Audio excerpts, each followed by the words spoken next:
Hello, everyone. I am CBR lead editor Meagan Damore here with the next episode of the Falcon and the Winter Soldier Aftershow. As always, I am joined by Cree Michelle, who will be my co-host this week, as she is every week.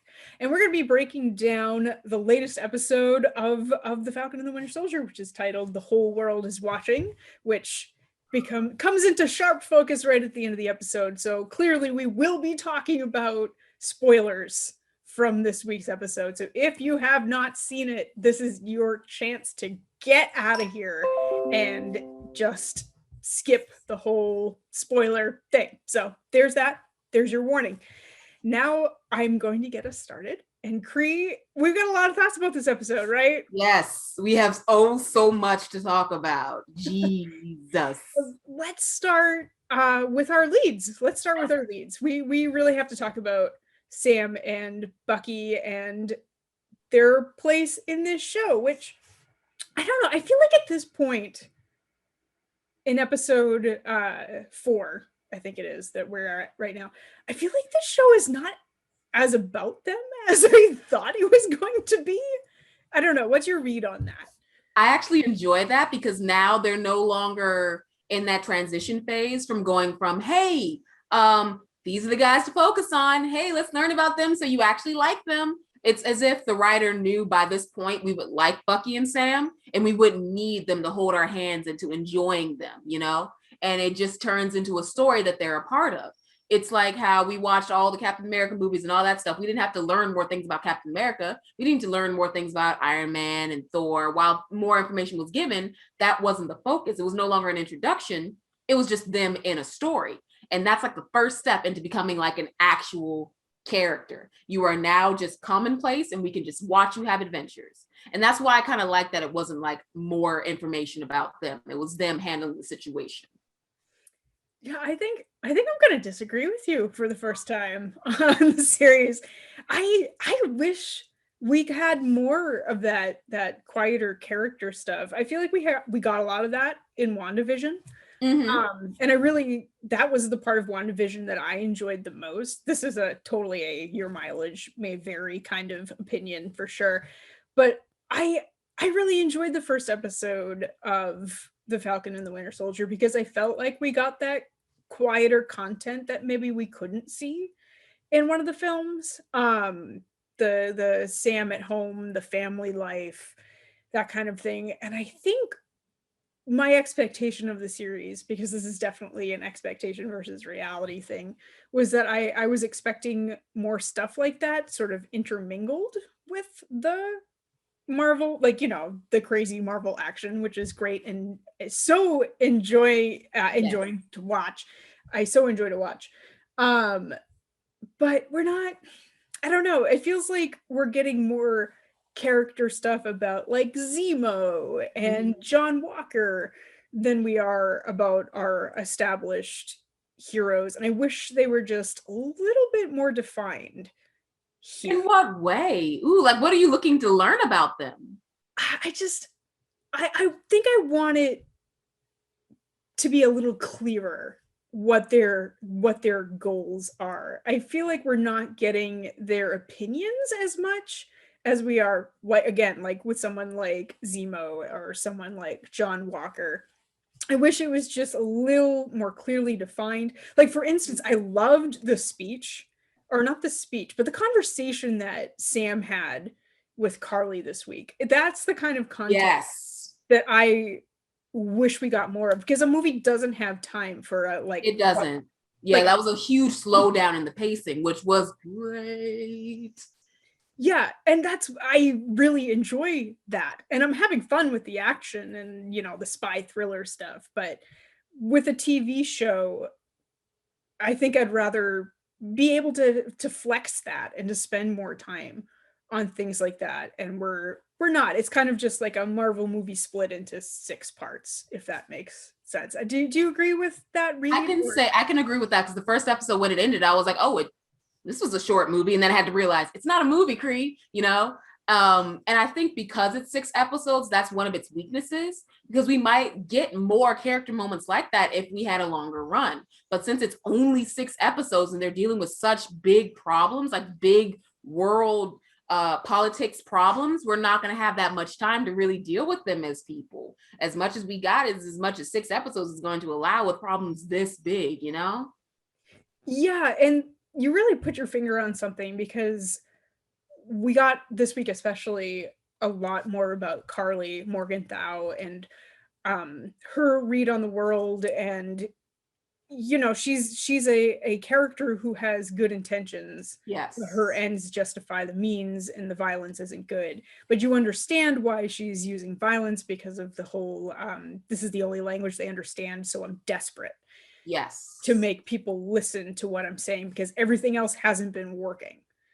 So I don't know. I feel like her motivations are very clearly defined at this stage. At this stage, for sure. Yes. But Sam and Bucky's aren't necessarily, outside of the fact that we need to prevent people from dying. But what do they need to, like, stop death? what do they stand for? I feel maybe they'll address this in the next couple episodes. Yeah.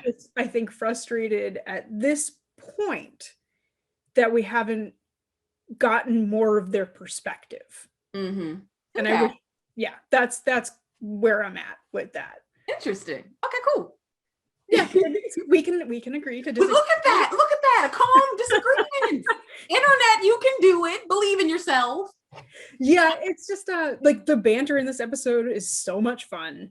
Like they do such yes, spot on, just like you said. And I just wish they used that history to build more onto it at this point. But like I guess because like everyone got a chance to do some sort of banter, even like Sarah, and it wasn't like intended banter, but when she called John Walker a mascot, I was like, oh snap. Okay, Sarah, I hear you. You are heard and your thoughts and emotions are clear, you know? Even John Walker got a small bit of banter. Why do they have knives? I was like, shut up. All right. You don't get to banter. And it wasn't even good banter. Come on now. They were regular people before they took the serum. They know how to fight with knives. Just accept it. Oh my gosh. But that was, you know, biased. I know, it's such a, like, anything that John Walker does, I'm just immediately like, oh, this guy, I disagree. Exactly. Even if we're on the same side. But yeah, no, I want to circle back to what you're saying about Sarah in particular, because that was also a really good moment, a really good motivator almost for Sam. Like, I don't think anything bad is going to happen to Sarah, or at least I really hope not. I'm going to trust the show to be responsible enough to not do anything to Sarah and the kids. Yeah, I was like, okay, she's not going to go that far. That's the one thing I know. Carly's not about to kill a mother and her children, but I mean, the threat was there, and I was like, God, dog. Yeah, cross the line, Carly. Yeah. Excuse me. But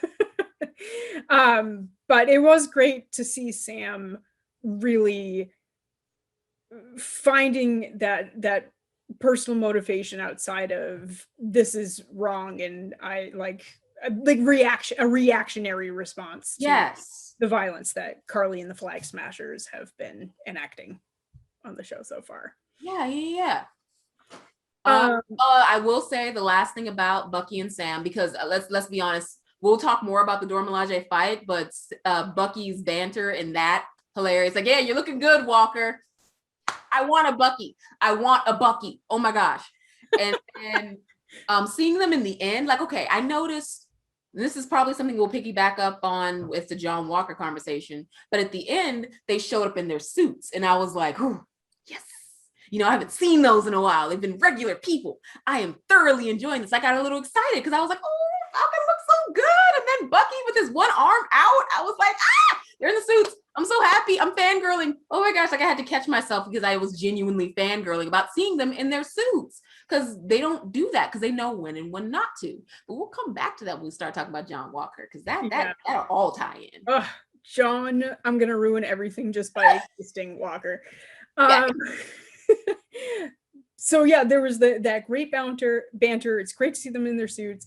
Just I gotta call out again that wonderful callback to the Winter Soldier when we have Sam leaning into that idea where he worked with grieving veterans, like veterans with Yes. PTSD, and that was just such an excellent use of his skills that we Yes. don't see a lot. And I really appreciate that the show is like, this is a man who's very emotionally intelligent.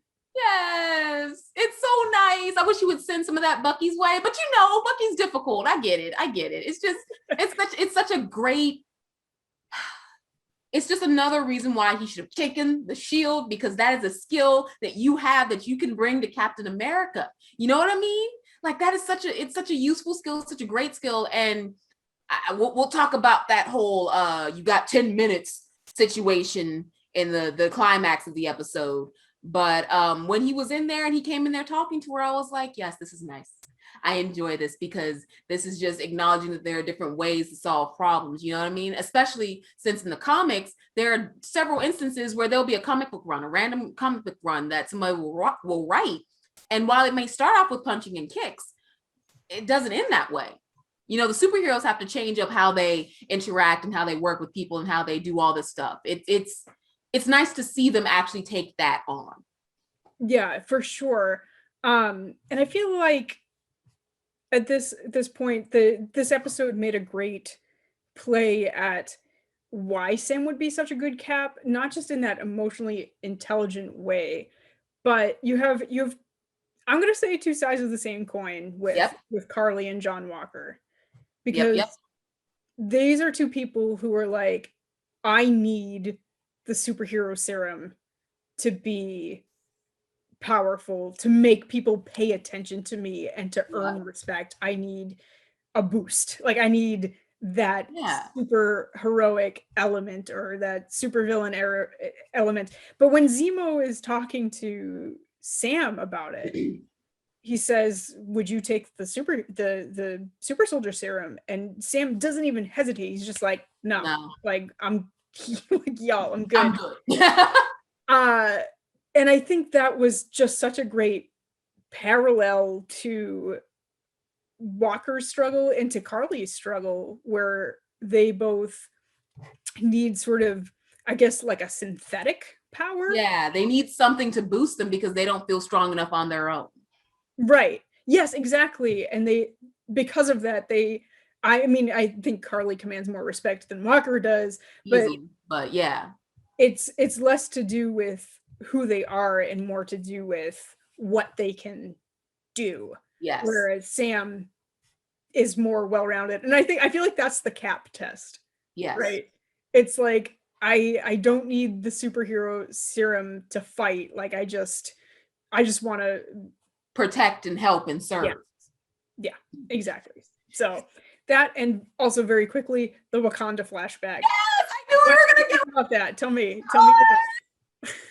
Because it was beautiful. It was like when he was sitting there and then he started crying because she was saying the trigger words, and I was like, oh, you can do it. And then he did it, and she was like, you are free. And he was like, I was like, yes, Bucky, I'm so happy for you. You made it through. And it also shows why she allowed him those 8 hours to work through things, because they had developed a really strong bond. You know what I mean? And I kind of like that friendship. I hope Marvel does more with that friendship, because I feel like you could have some really fun like jokes and quips going on between the two of them. Because it's not like they're all that different. You know, they're still very stoic people who say what's on their mind, and I love that. So I want more of that dynamic going on. Yes, I also really, really enjoyed that scene. It's, you know, you don't think of it as 6 years ago, first of all. It doesn't seem like that long. It doesn't feel like it for us. No. And also, you know, first off, I feel like people have been craving to see a little bit of that part of Bucky's life. And second of all, it's great to establish that relationship, why there's that sort of respect between them. Because I would say she respects. He really does. I mean, she gave him 8 hours. That's respect. You know what I mean? Like, she could have easily killed Zemo without even looking at Bucky, but she was just like, hey, you, let me talk to you right quick. You know, that's respect. And that's what you want. Let's segue into our next topic, being Ao and the Dora Milaje, because how great were they? How awesome. My one complaint is that they weren't in it enough.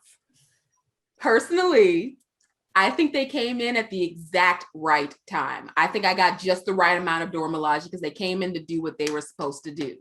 And so first off, I have so many opinions on the fight, and it all has to do with Dora Milaje stuff. Is this the part where I just spill it? Can I just spill it, please? Okay. So, there's so much. I love how they weren't trying to engage. They said what they were here to do, and they were ready to move forward. Like, I can't express how lucky Zemo was that they decided to interrupt, Walker from talking versus just throwing the spear into Zemo's chest, because that could have easily happened. Nobody knew they were there. So if they wanted to take him out in that instance, they could have. So Zemo was incredibly lucky that didn't happen. Then you've got Walker thinking that he can talk to anybody, any kind of way, hi, Captain America. They're like, what? Okay, that means we are not from America. We do not care. All right. That is a cute flag you got on your shirt. It's not my flag, so don't really care. And then it was like what he was doing a bunch of things that, of course, he had proven that he had the capacity to do before. He always says the wrong thing. He always thinks too much of himself. So when he said the pointy sticks line, I was like, the disrespect. Sir, you could have, sir. I mean, you're lucky they didn't trip you up for that alone, but they let it go. They knew they had a mission and they were focused. You're lucky. And then he touched her. Okay, this is the thing. I have to interject very quickly. Go ahead. John Walker is the guy who unnecessarily puts his hands on your hips when he's trying to pass by you. Like, for no reason. He just touches you because he can. Yes. I have had ample amount of space behind me, but I've had guys, especially in the club, come up and they're just like, excuse me. Yep. And you're like, okay, yes, all right, you're through. You're by. Goodbye. Get out of here. Nope. That is John Walker for you. And the second he touched her, it was like, no. And you know what? Honestly, when they started fighting, I knew the Dora Milaje were going to take them out, okay? And I was on Bucky's side. Let it happen. Why? Yeah. Because the Dora Milaje weren't going to kill them. The Dora Milaje incapacitate them at best, right? They weren't going to kill them because they weren't like, until Walker decides, hey, I'm going to show up and say, I want Zemo, then, okay, Walker, you're in death range. That you might die from that. But honestly, just from the disrespect, they were just going to knock him out, teach him a lesson, and go after Zemo. So when Sam kind of interjected and wanted Bucky to like fight too, I was like, no, let it happen. Matter of fact, while this is happening, one of you needs to watch Zemo. Because I don't know how many times you guys have kept your eyes off of this man and he's gone, disappeared, and done something that you didn't want him to do. When he killed the scientist, you kept your eyes off of him and let him find a gun and wander around. When the explosion happened, I get it. It's an explosion you have to recover, but he snuck out then too. It's like he's done it so many times that it's like whenever something happens, just keep one eye on Zemo. This isn't new information. You should always automatically just be like, okay. And matter of fact, the Dora Milaje were coming after him anyway. One of you guys should have definitely been next to Zemo. So for Zemo to sneak out, it was like. That's what I was waiting for him to do last week, was to just slip away. But I love how his whole thing was like, well, I'm not involved with this, so I'm out of here. Bye, guys. Like, he just locks the door, even though they're like, there's a super soldier and several Dora Milaje with the vibranium weapons, and just like, how long was a door going to stop them? First of all, exactly, it wasn't. If it couldn't stop John Walker, it wasn't going to stop them. Like, yeah, exactly. And just for him to be like, just screw off. He was just like, bye, I'm out with my Turkish delights. I'm out of here. Okay, exactly. I'm done. I'm out of here. Y'all don't need me anymore. And I don't blame him, because it's on Bucky and Sam for not keeping an eye on him. Like, you need him. You need to watch him, because it's not like it's new for him to slip away and slither out of your sight. Watch him. Let them fight. They're just going to knock him out. And then you can like, okay, Dora, okay. I know you got to fight. Just stop fighting for a second, Dora. Okay, I get it. You want him dead. I need him to stop the terrorist attacks here on American soil, then he's yours. You know what I mean? Like bargain with them, reason with them. We don't want him alive. We don't like him. As soon as we get what we need from him, he's yours. Okay, just slow down. You know, a lot more talking could have happened.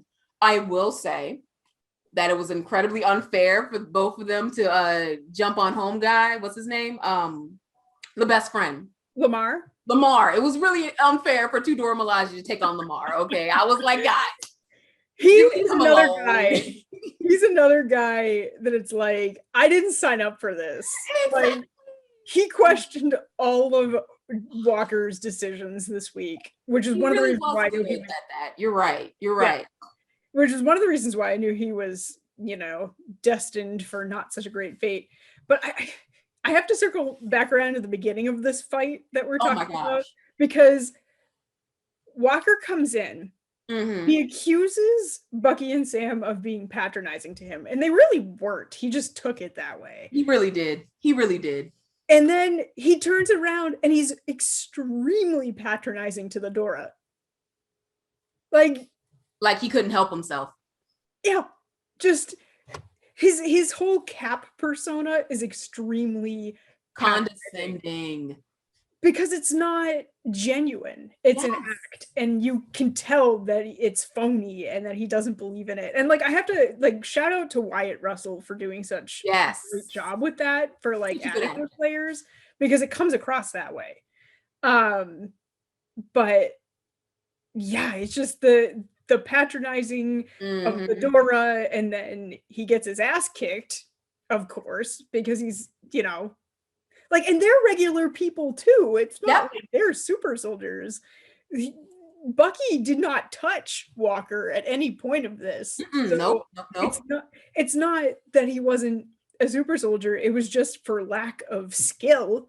Seriously, because the Dora Milaje, comic-wise, they start training about 16, you know, those puberty years. But when you're in a civilization like that, there are just things that you just pick up on, like, oh, I'm going to be a Dora Milaje. Oh, I'm going to be this. Or, oh, I know about this. So there are probably little girls playing with spears that they make out of the trees in Wakanda. You know what I mean? These people train. And the amount of training, the intense training, the skill set, you weren't about to touch them. You weren't about to like, if I was Sam and I was trying to ward him off of, you know, being antagonistic to the Dora Milaje, I'd be like, sir, you didn't fight anything with Thanos. Like, you were not in that fight. The Dora Milaje were. Let me tell you how many casualties were on the Dora Milaje side. Frighteningly, not enough for you to think that you can take one of them, you know? So that they're not these pushovers in the slightest.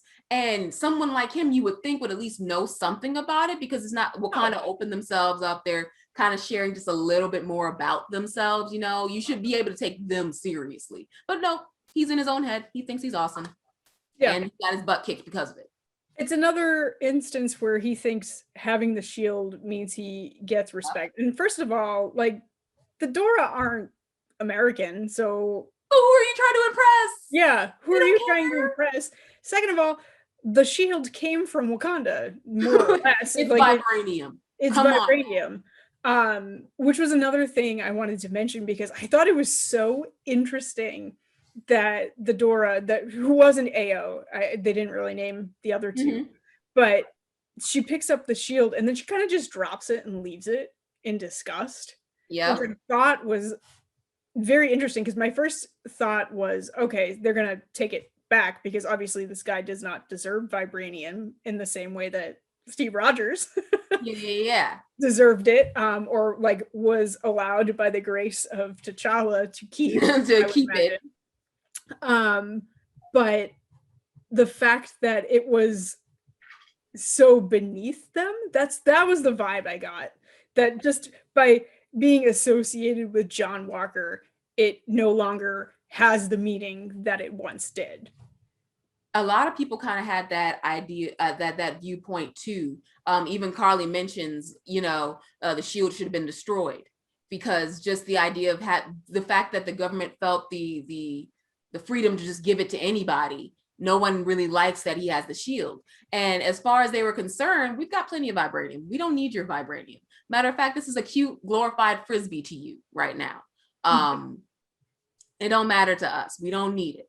You need it. And she could tell. Like, I honestly think that the door could be like, yeah, you ain't nothing without this, because I just took you down, you know? Yeah, exactly. Oh, here you go.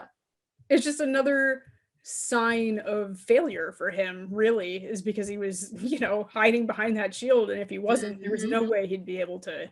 Oh, no way. They just loved him. Oh my gosh.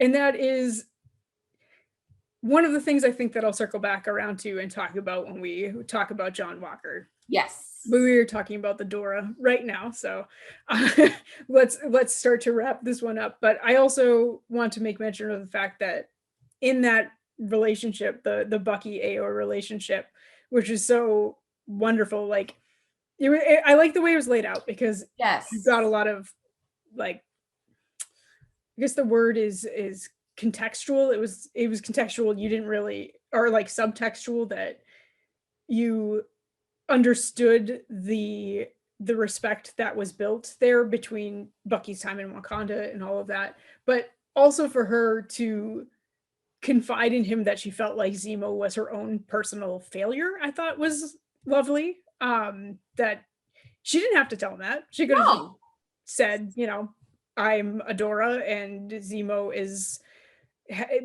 committed a crime against Wakanda, and now that he's out of Switzerland's jurisdiction, he's mine. Yeah. You didn't need to go there for that, but it was a nice reflection, I think, of the bond that they built, and I want more of it. Which I think the MCU is not going to drop, because that you don't build something like that and just let it drop. You know, that's a really good relationship on several different levels, because I'm always one for like wanting more male and female friendships in shows, because there's a lot of layers that you can build with that. And that's one of the friendships I genuinely want. Some people be like, no, I want them to get together. I don't need all that. I want their friendship, you know? Yeah, I'm so on board. I wanted to clarify too that I didn't mean that I want them to be romantic in any way. No, I got you. I was talking about the internet. You know, we talk about the internet as a concept. Yeah. The nameless mass of the internet. But yes, I really liked that dynamic, and I hope we do get to see more of it. Although I'm thinking maybe not for in years here. But the whole point of that fight was Zemo.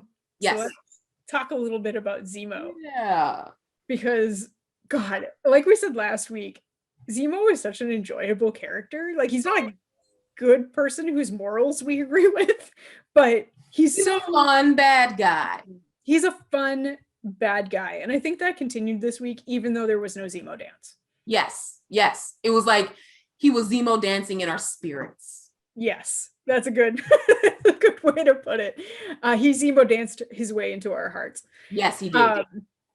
But I really enjoyed, in particular, the way that he approaches things as compared to Bucky and Sam, because Bucky and Sam just kind of show up to the place looking for Danya Madani, who was Carly Morgenthau's mentor. Yes. And they were just like, where is she? And he just kind of like sidled up and smiled and manipulated children, which seems pretty on brand.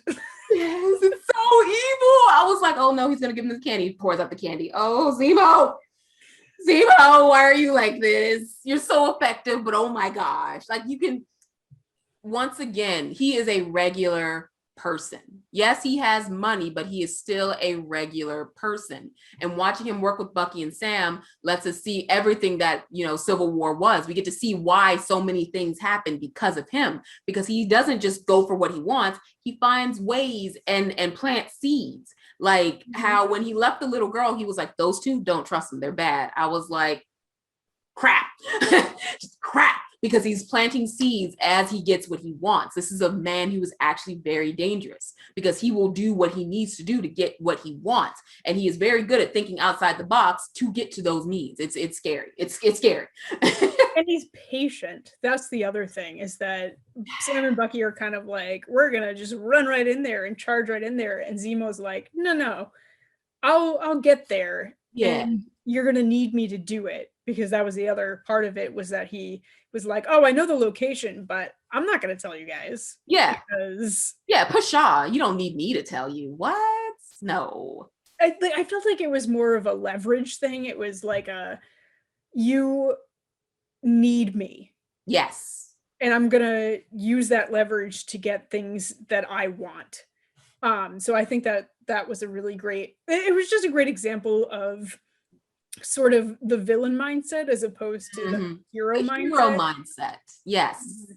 Like I am on a mission and I am a good person, and by being straightforward and blunt, I will win over hearts and be heroic. But that's not what happens. It's the guy who pretends and manipulates that gets the information. And also, shouldn't, like, him getting hit in the head with the shield, yeah, killed him.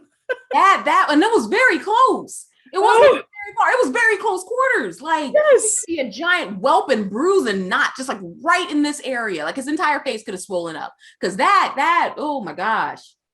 I'm not gonna say hurt. Yeah, I'm not gonna say he doesn't deserve it. Yeah, no, it's just.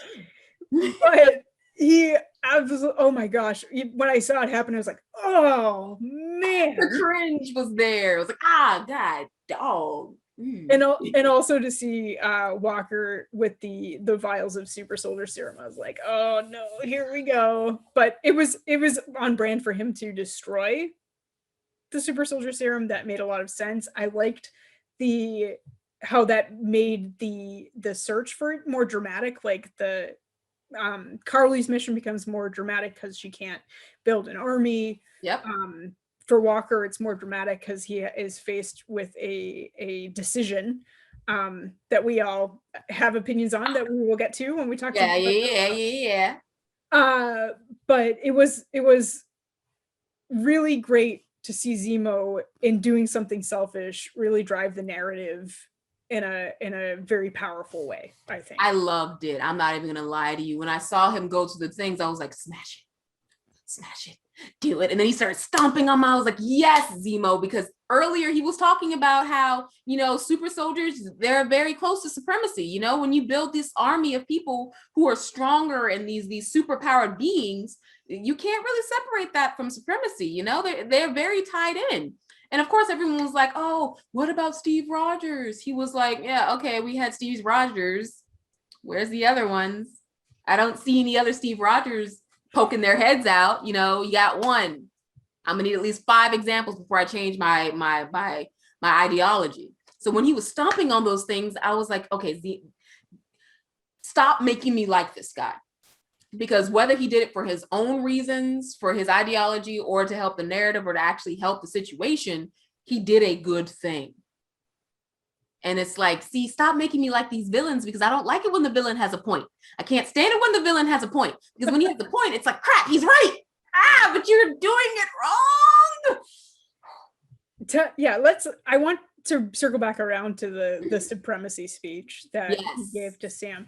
I found that very interesting. So I want to hear your thoughts on that particular scene between Sam and Zemo. I almost said Semo. It's kind of mirrored, kind of juxtaposed with the Carly conversation as well, because you have Sam staying put as the optimistic person, as a person who's like, no, it's not all bad. Sam's position is essentially, these things can be good as long as we use them properly. The second we misuse them, the second we have a problem. Why can't we just use it right? Why can't we just give it to the right people? Why can't people just be, overall good? Then you have Carly and you have Zemo both saying, nah, that can't happen. That's not how the world works. People are bad. People are evil. People blah, blah, blah, blah. And with Zemo, it's not that Zemo was wrong. Once again, they keep giving these villains amazing points. He is not wrong, because it's not, you had Steve Rogers, who was lucky a big enough person to fill the shoes to where America didn't feel the urge per se to make an entire army of super soldiers. You had Steve, who set an example, who became the focus. So America was like, okay, we'll focus on him, not building an army. But God forbid, they were just passing out the soldier serum.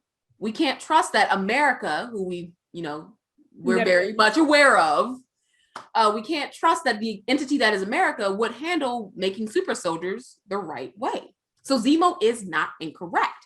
It's just, you got to be a little optimistic to try and fix things. If you want to fix things, you got to have optimism. Otherwise, you're going to fix them in the wrong way. Thanos, you could, yes, snap and destroy half of the population, or you could snap and double the food supply. One is an optimistic take, one is a negative take. And that's essentially where both the conversations ended up going, especially with Sam on his poor baby side.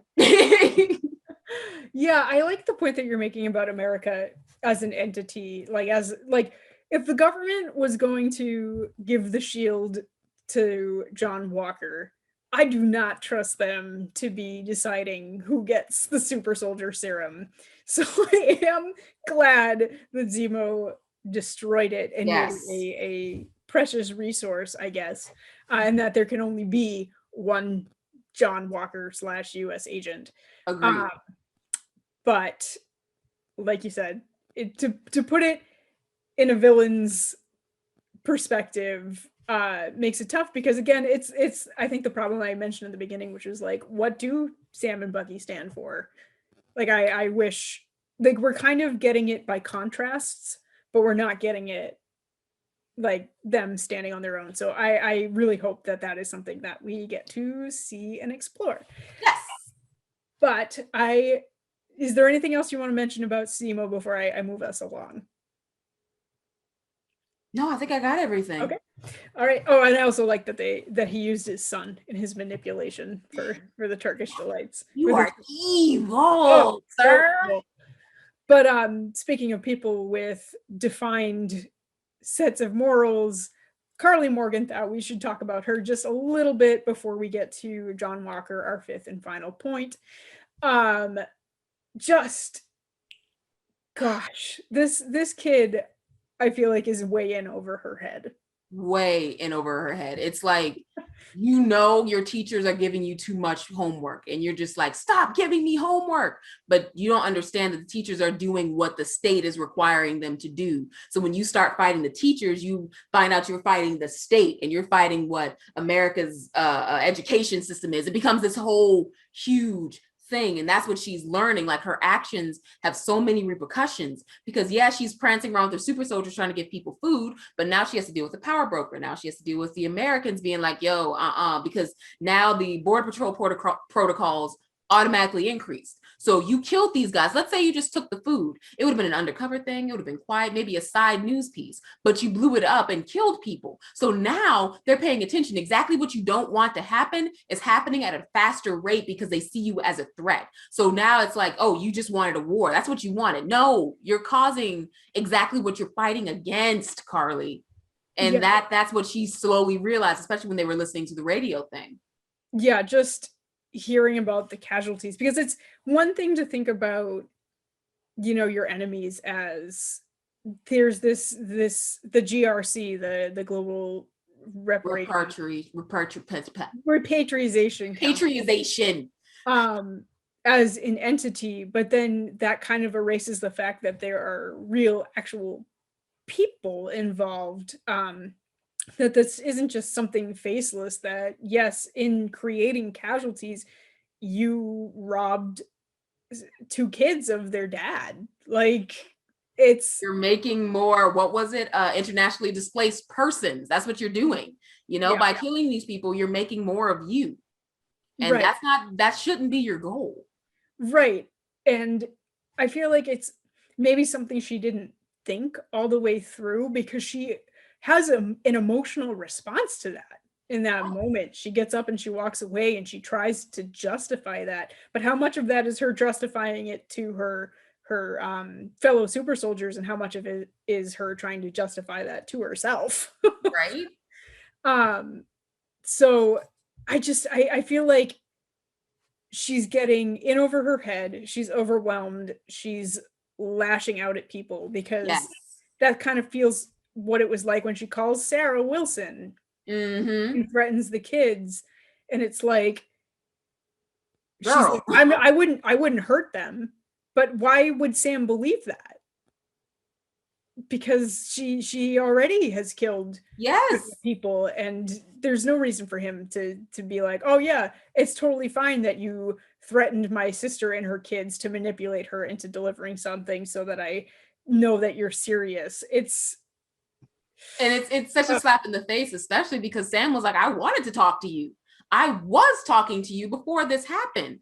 And yeah, I get it. When I see that trope of all right, I don't trust what's going on, so I'm gonna break in and cause things to get worse. That 10 minutes that John Walker gave him, and when he burst into the room just when they were actually starting to get someplace good, it's like, yeah, I know you felt that you could trust him and blah blah blah blah.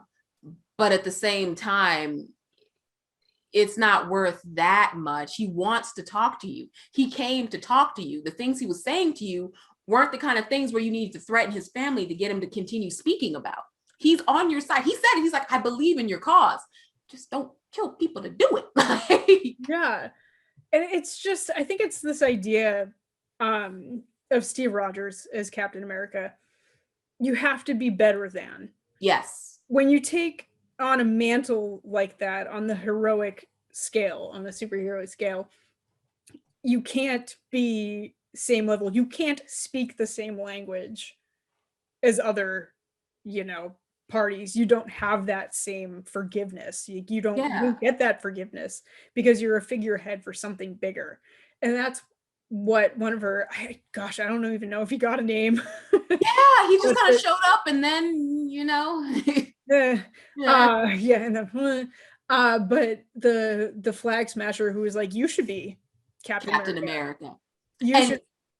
That just proves that the idea of Captain America isn't filling Steve Rogers' shoes. That's not the point. The point of being Steve Rogers is literally standing up for what you believe in. It's literally saying, yo, I'm working for the people. I believe in this. I will fight for this. And it's just that simple that this random who we didn't even really know the name of, he got it. But all these people who have the chance to be Captain America don't get it. And it's like, it's that simple, guys. Stand for what you believe in. Believe in yourself. I don't know. And that's like the extreme I was talking about earlier, where Carly and John Walker are kind of run parallel to one another because they know that there's significance in the shield and what it stands for. But Walker wants it too much. Carly wants it destroyed, so she wants it gone. And then you've got Sam in the middle who's like, this shield means something bigger than me. It's not something to covet. Like, it's not something to need or desire. This shield is a responsibility. Yes. And Walker doesn't see that. I don't think Carly sees that. But Sam very clearly identifies that this shield is a symbol, and like we were saying, means that you are better than. You can't be the same as. You have to have ideals that rise above sort of this ordinary. Yeah. Because what's interesting though is that both Carly would never be able to understand that because she sees Captain America as this relic of the past, of this thing that cannot exist today because what did the guy say? Heroes today don't have the luxury of keeping their hands clean. They think of this time period as a dirtier, grungier time, still not realizing how much Steve Rogers did do and change in order to get to this point. Like, Carly, I don't even think you were old enough to really understand what was going on back when Shield was falling apart and Hydra. You were probably learning your ABCs. Let's be honest. So you don't know all of that really went down. You might have heard stories, but you don't fully grasp what that means. And when at the end she's like, oh yeah, the shield should have been destroyed, I was like, oh, you don't get it. You don't get it. And it's mainly because you're attaching it to your idealized version, your romanticized version of what the past was like. And then you're seeing John Walker. So you're thinking the American government doesn't really understand what it's about either. So as far as you're concerned, just destroy the shield because you're attributing all of that to the shield. You didn't know Captain America. You didn't know Steve Rogers. You have no concept of this. So you're saying these things out of kind of pure ignorance. Yeah, that's the other thing too, is that she is so young, and that's part of that naivete that she has that was so evident in her conversation with Sam, where she kind of had an outburst at a point because she was like, you tricked me. And it was like, he's like, no, that's just your logic circling back. So like, what really is it? But just I feel like Steve Rogers being Captain America is just incidental to the fact that he was American, and it's not like it's bigger Yes. than one country for him. And I think she probably sees it and is like, this is in America that maybe once existed or never existed, and we're against borders and things like that. But it's like the end of the Winter Soldier, where Steve goes and he inspires everybody just through the speech. He didn't use the shield to do that. No, he didn't. That was him. that That was was all him. that was all him. And it's she's just like we're saying, she's, I don't know if it's blissful ignorance or she's just too young and naive, or maybe she's too jaded. Maybe, yeah. Because that kind of a situation makes you grow up very fast. But, you can grow up fast and still lack experience. Exactly. It's like how there are people who have had to leave homes and, get jobs, pay bills as early as 14, 15 years old. That doesn't mean that they're mature. It just means that they know how to handle the ins and outs of daily life. That doesn't mean emotional and mental maturity. And to be honest, when she was giving her speech, when she was mourning, she was saying, I don't remember my siblings. I don't really remember my parents. I don't remember much of anything. And it's like, so you were really young. And yeah, and it's tragic. Like I want to add that as well. It is, the show has been really good, I think, at making sympathetic villains that you can identify with and who have good points. And Carly is really no exception to that, because you can connect to her through that loss that she's had, through her mourning. That's what Sam does, because he understands what it is to lose someone. He's lost his parents, and she's found a group of people who also sympathize with that. Yeah. In the Flagsmashers. And yeah, I kind of want to use that to piggyback on, I thought the really interesting comparison, or not comparison, that's not the right word, but one of the displaced people had a distinction to make, because Sam called him a refugee. Yes. Right. And he said, no, we're internationally displaced persons, which I thought was very interesting, because it makes sense that you think everybody's gone and you move into a house and now people are just getting kicked out of places because somebody who came back from after 5 years. It's a frustrating struggle. Yes. Carly's got good ideas but bad methods, I think. Yes. Is the takeaway. No, I disagree. That's all it is, because it's not like she's wrong. She's not wrong. They need help. People need help. That's not fair. It's not fair. We adapted to a certain way of life because half the population disappeared for 5 years. Now they're back. I welcome them back, but that doesn't mean that we don't deserve to still be taken care of. You can't just kick us out on the streets, because then what?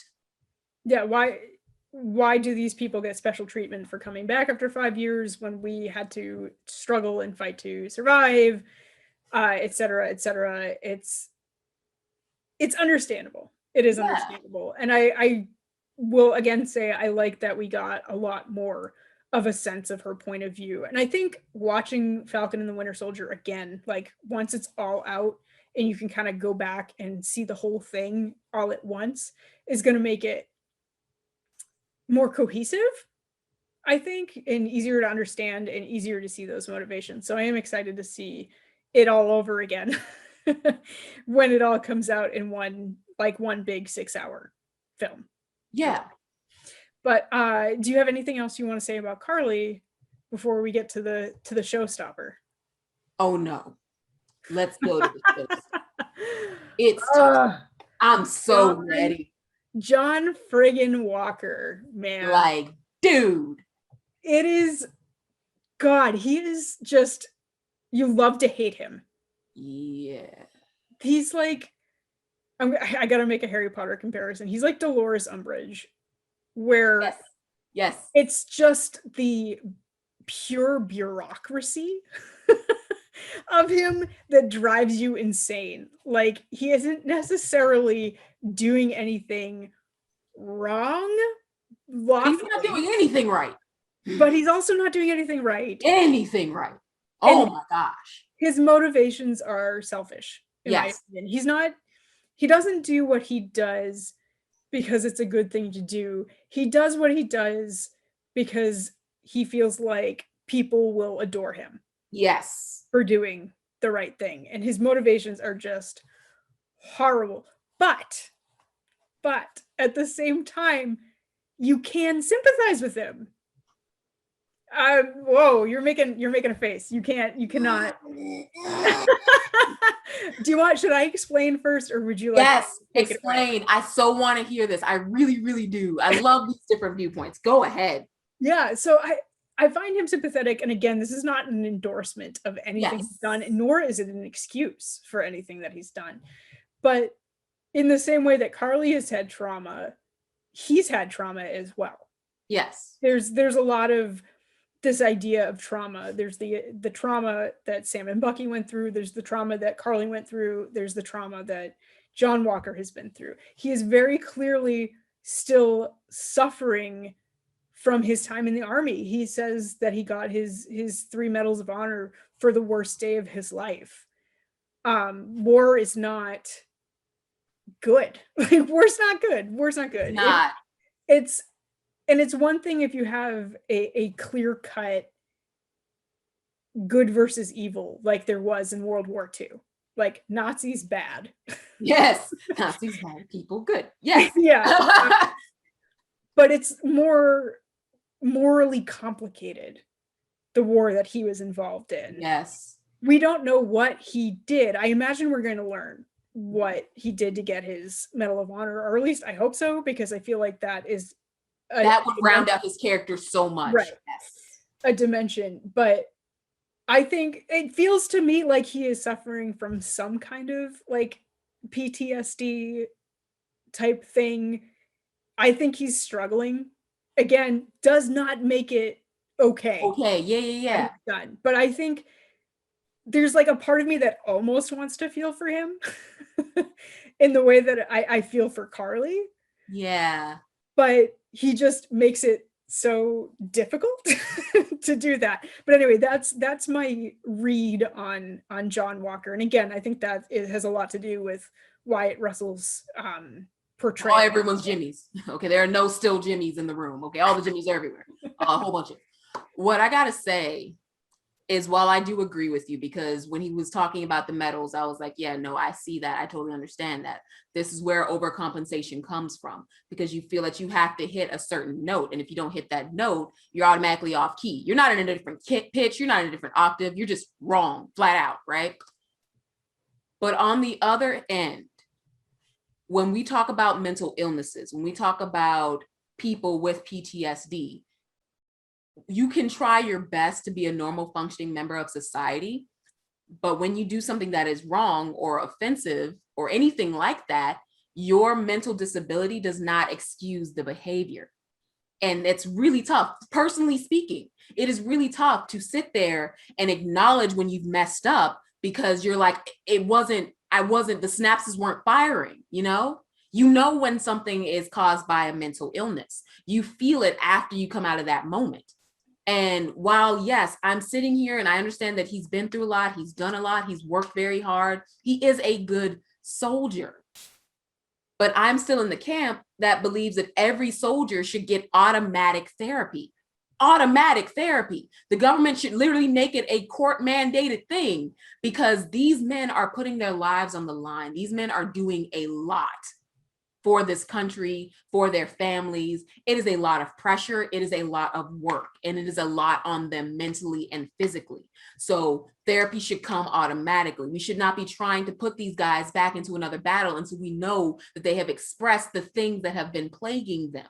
There are guys who now can't hear a car backfire without panicking. And these guys don't get therapy because, we're back into the government talking about some of the things that they do with the VA office, a whole bunch of stuff. But it's hard for me to feel bad for him when he is that aware of his faults. You know what I mean?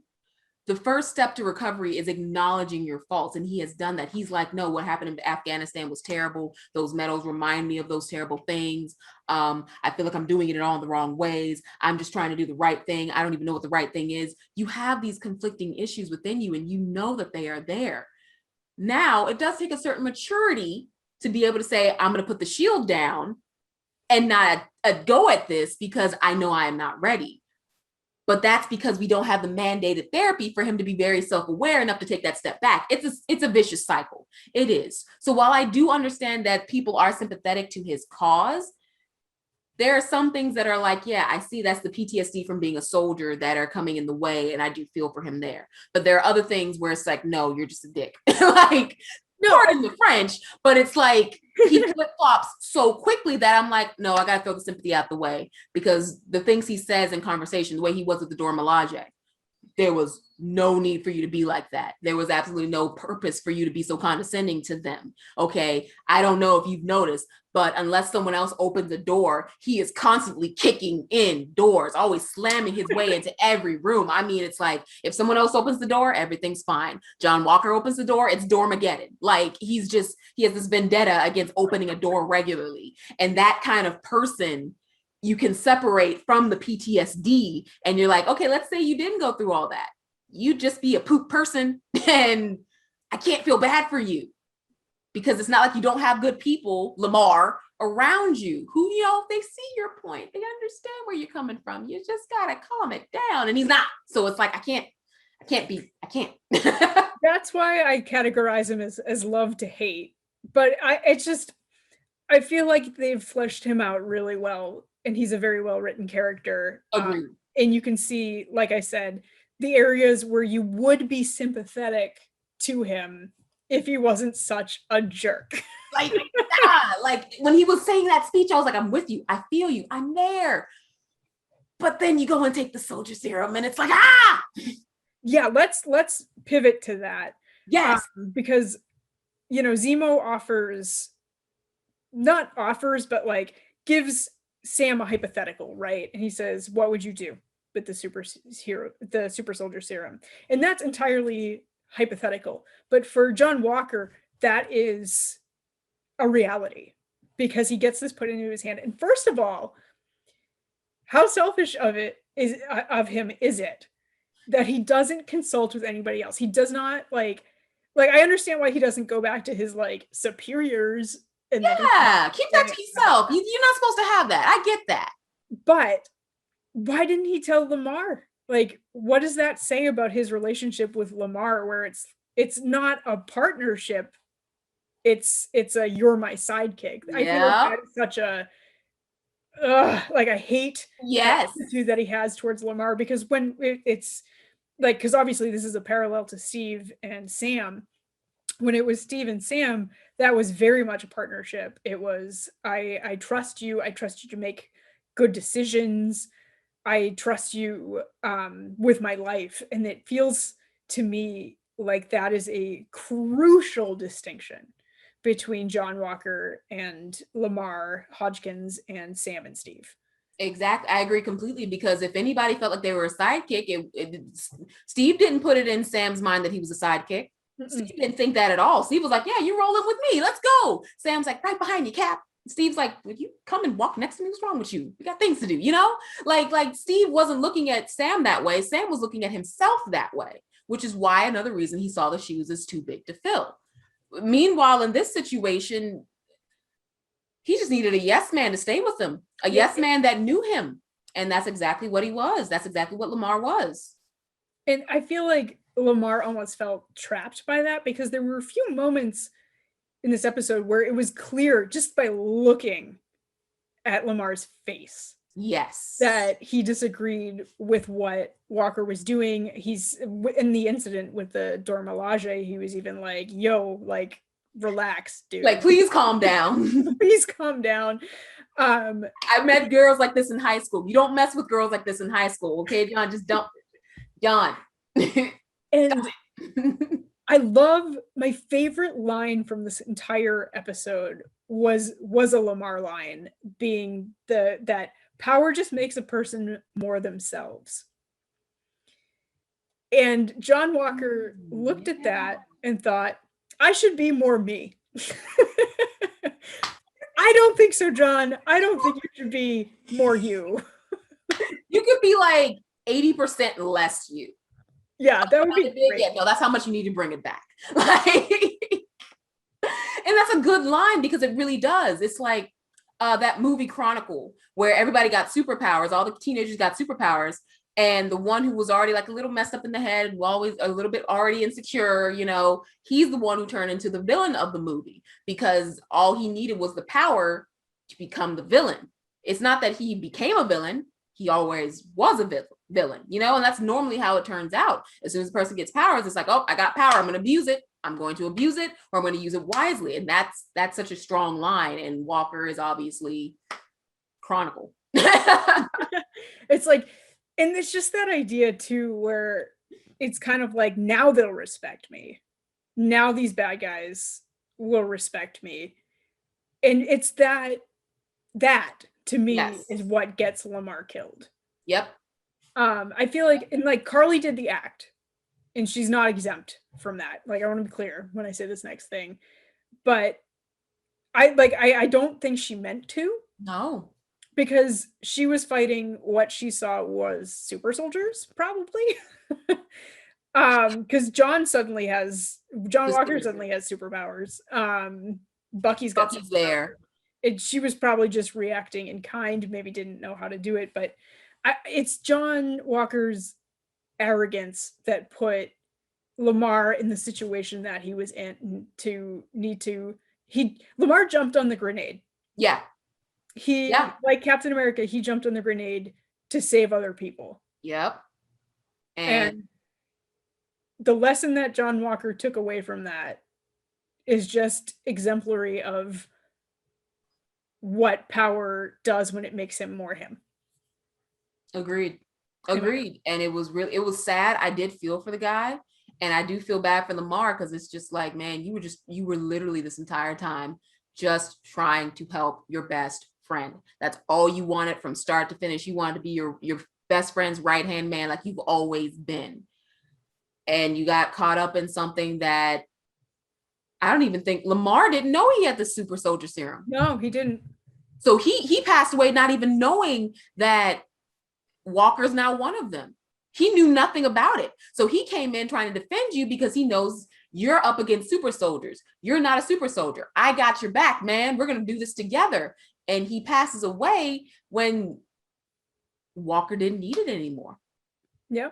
And I also, it's like, they did Lamar so dirty. Like, Lamar was done so dirty, this poor guy, because obviously there was an unequal power dynamic here. And he was just, but if he had known, like if he had been told by John Walker, would he have made a different decision? Like, would he have been able to live? And obviously John Walker does not have the capacity to look inward and be like, maybe this is my fault. It's this other person's fault and they're going to pay for it. And yes, obviously it is Carly Morgenthau is the person who killed him, but what role did he play in that as well?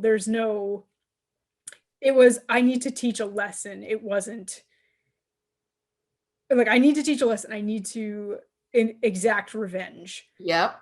It wasn't, I had anything to do with this. It was, I'm right. Yep.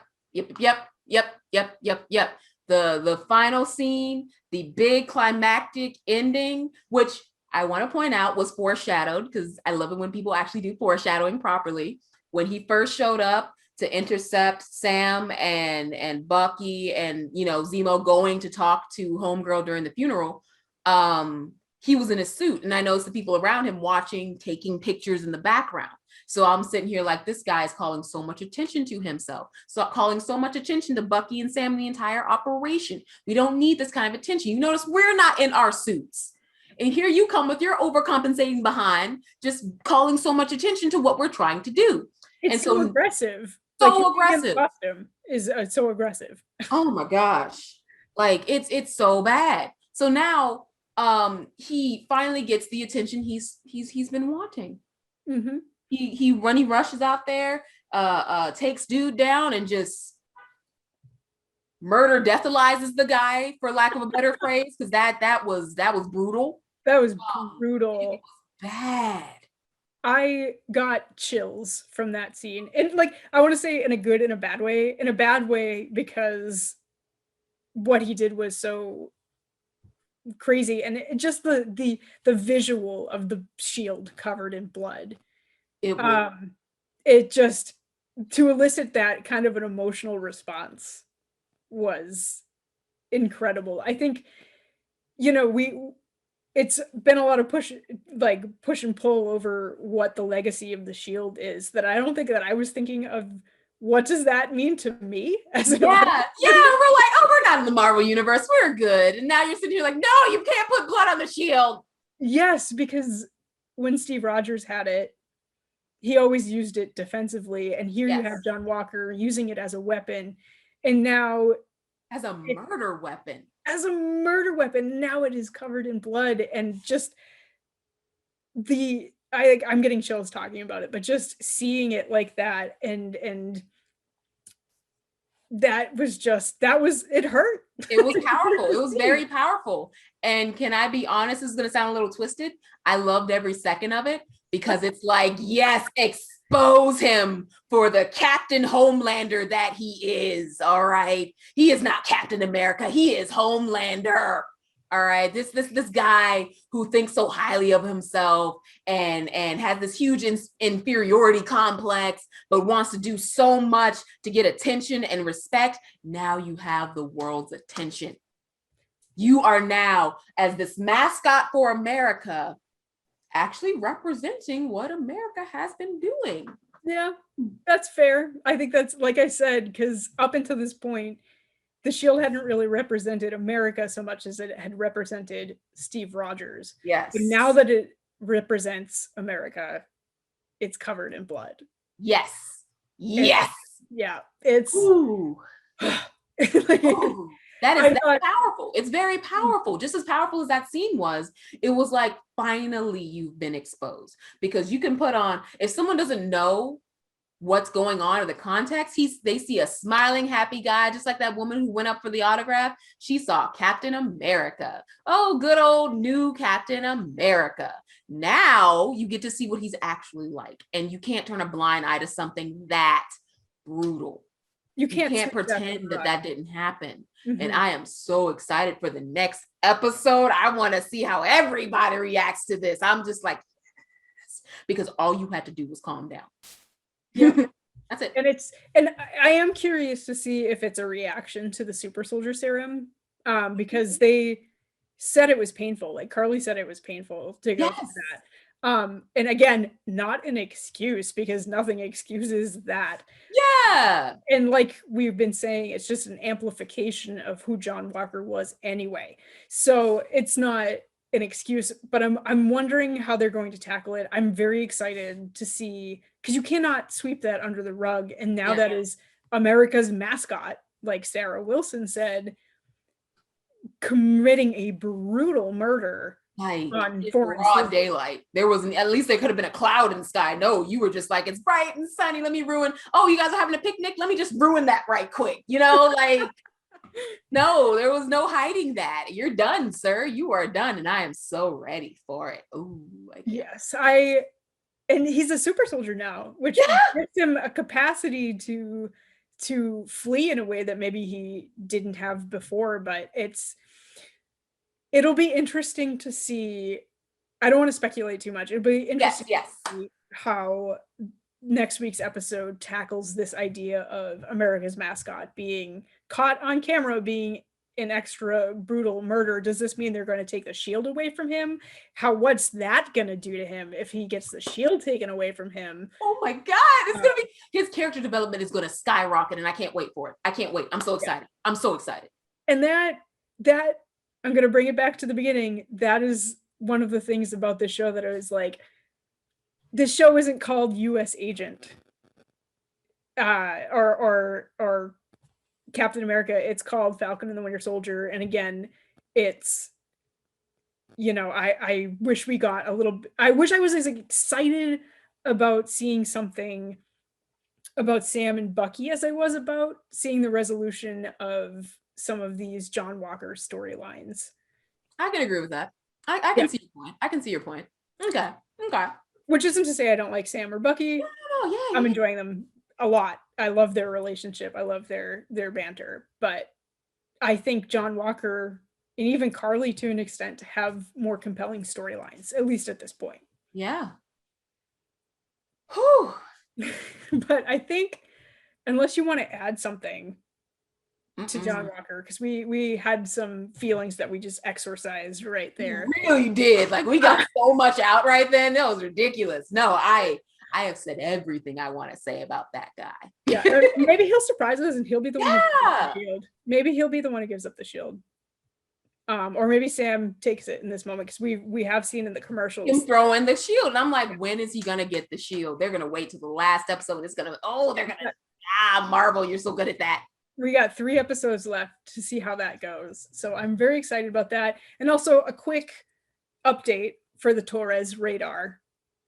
There was no Torres sighting in this episode either, and that's a tragedy. I just want to throw that. I will now rescind my statement that I said earlier. It was not a good episode. Just need a little Torres here. Just hear his voice, see his cute little smile, something. And you didn't mention him. Nothing. I'm offended. Rude. It's very rude. But on that note, let's wrap it there. Cree, thank you so much for joining me for this very intense Captain America conversation that we just had.